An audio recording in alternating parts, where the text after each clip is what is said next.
அனைவருக்கும் வணக்கம். இந்த வீடியோவில் நம்ம என்ன பார்க்க போகிறோம் அப்படின்னு பார்த்தீங்கன்னா, எனக்கு டிஎன்பிஎஸ்சிலேருந்து ஒரு மெசேஜ் வந்திருக்கு பாருங்கள். Download the notice of memo for PCV and counselling for the post included in CCSC 4 from the commission's website and appear as directed therein அப்படின்னு சொல்லி கொடுத்துருக்காங்க. என்ன சொல்லியிருக்காங்க அப்படின்னா, உங்களுக்கு கவுன்சிலிங் மெமோ ரிலீஸ் பண்ணிட்டோம். நீங்கள் உங்களோட டிஎன்பிஎஸ்சியோட வெப்சைட்டில் பார்த்துட்டு உங்களுக்கு கூப்பிட்ட டைமில் நீங்கள் அங்கே இருக்கணும் அப்படின்னு சொல்லி மெசேஜ் பண்ணியிருக்காங்க. அதுக்கப்புறம் நம்ம வெப்சைட்டில் போனோம் அப்படின்னா நம்மளுக்கு மெமோ கொடுத்துருக்காங்க தனியாகவே. அதில் அவங்கவுங்க தனித்தனியாக டவுன்லோட் பண்ணிக்கலாம். அதில் ஃபஸ்ட்டு என்ன கொடுத்துருக்காங்க அப்படின்னா, குரூப் 4க்கு சான்றிதழ் சரிபார்ப்புக்காக வாங்க அப்படின்னு சொல்லி கொடுத்துருக்காங்க.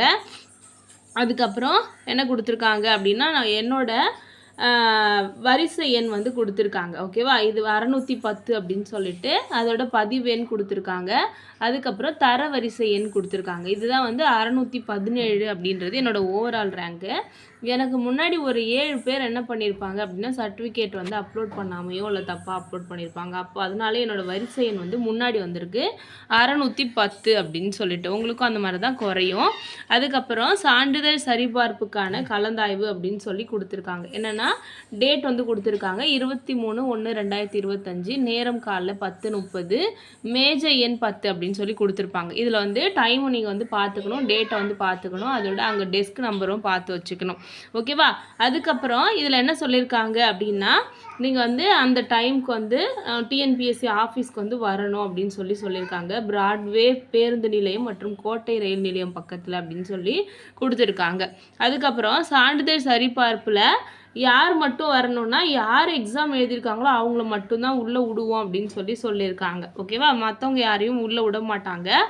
அதுக்கப்புறம் என்ன கொடுத்துருக்காங்கன்னா, ஒரிஜினல் சர்டிஃபிகேட்ஸ் எல்லாத்தையும் கரெக்டாக எடுத்துகிட்டு வரணும் அப்படின்னு சொல்லியிருக்காங்க. ஓகேவா, ஒரு வாட்டி நம்ம அந்த சர்டிஃபிகேட் வெரிஃபிகேஷனுக்கு அப்போ வரலை அப்படின்னா அதுக்கப்புறம் நம்மளை திரும்பி வருவாய்ப்பெல்லாம் கொடுக்க மாட்டாங்க அப்படின்னு சொல்லியிருக்காங்க. அதுக்கப்புறம் ஏற்கனவே நம்ம வேலை செய்கிறோம் அப்படின்னா அவங்க என்ன பண்ணியிருக்கணும், என்ஓசி சர்டிஃபிகேட் வாங்கிட்டு வந்திருக்கணும் அப்படின்னு சொல்கிறாங்க. சரியா. அதுக்கப்புறம் நீங்கள் டைப்பிஸ்ட்டுக்கும் எலிஜிபிள், அதுக்கப்புறம் டைப்பிஸ்ட்டுக்கும் எலிஜிபிள், ஜேஏக்கும் எலிஜிபிள் அப்படின்ற மாதிரி இருக்கும்போது,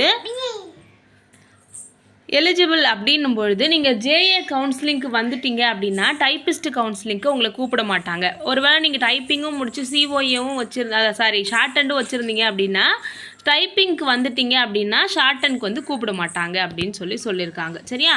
அதுக்கப்புறம் கடைசியாக கவுன்சிலிங் அப்போது நம்ம என்ன டிபார்ட்மெண்ட் சூஸ் பண்ணுறோமோ அது நம்மளோட இஷ்டம் தான். அதை எந்த ஒரு காரணத்துக்காகவும் பின்னால் மாற்ற மாட்டோம். நீங்கள் என்ன சூஸ் பண்ணுறீங்களோ அதில் தான் வேலை செய்யணும் அப்படின்ற மாதிரி சொல்லியிருக்காங்க. ஓகேவா. அதுக்கப்புறம் கரெக்ட் டைமுக்கு வர முடியல அப்படின்றவங்க அவங்களுக்கு பதிலாக அவங்களோட அப்பாவையோ அம்மாவையோ அவங்களோட உறவினரையோ யாரோ ஒருத்தவங்கள கவுன்சிலிங் அன்னைக்கு நீங்கள் வர வைக்கலாம் அப்படின்னு சொல்கிறாங்க. ஓகேவா. திடீர்னு சில பேருக்கு டெலிவரி டைமும் இருக்கும். ஓகேவா. அந்த மாதிரி இருக்கவங்களாம் அவங்களோட சர்டிஃபிகேட்ஸ் எல்லாம் கொடுத்து அவங்களோட தெரிஞ்சவங்க கிட்ட அனுப்பி வைக்கலாம் அப்படின்னு சொல்கிறாங்க. ஓகேவா.